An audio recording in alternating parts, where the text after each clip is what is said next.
मेरी नजर में एक ही स्किल है आगे बढ़ने के लिए, और वो है ये जिद, भूख, पागलपन। और मैं आपको बता दूं, ये स्किल किसी का बाप डेवलप नहीं कर सकता। किसी यूनिवर्सिटी में आपको भूख ज्यादा कैसे लगी कोई नहीं पढ़ा सकता। कोई कोच आपको जिद्दी बनना नहीं सिखा सकता। ये अंदर से ही रहता है कभी कभी। मैं आपकी जानकारी के लिए बता देता हूं, 1000 करोड़ की कंपनी बेची एलन मस्क ने, 1000 करोड़ की। और कंपनी बेचने के बाद रेंट पे रहने चले गए और सारा का सारा पैसा धंधे में लगा दिया। रेंट पे रहने लग गए। ये पागलपन है, ये सिर्फ पागलपन है। हमारे पास थोड़ा सा पैसा आता है तो हम पर जाने क्या क्या करते हैं, मैं डिटेल में नहीं बता सकता। 1000 करोड़ की कंपनी के बाद बेचने के बाद जो पैसा आया वो सारा का सारा धंधे में लगाया, और धंधे से आज एलन मस्क दुनिया के सबसे रईस आदमी बन गए। किराए पे रहने चले गए थे, यानी पैसे का सदुपयोग किया।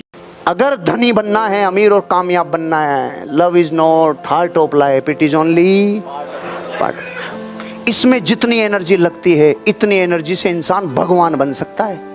इतनी एनर्जी से इंसान दुनिया का सबसे अमीर आदमी बन सकता है। इतनी एनर्जी से पूरे जगत का कल्याण कर सकता है। इसमें इतनी ताकत लगती है। यहाँ बहुत बड़ी एनर्जी चली जाती है भैया। भटकना नहीं जिंदगी में कभी, मजबूत रहना, अपने शील की रक्षा करना। 9 प्रकार के कवच अपने शील के, अपने चरित्र के रखना। कोई माइकलाल किले में प्रवेश नहीं कर पाएगा।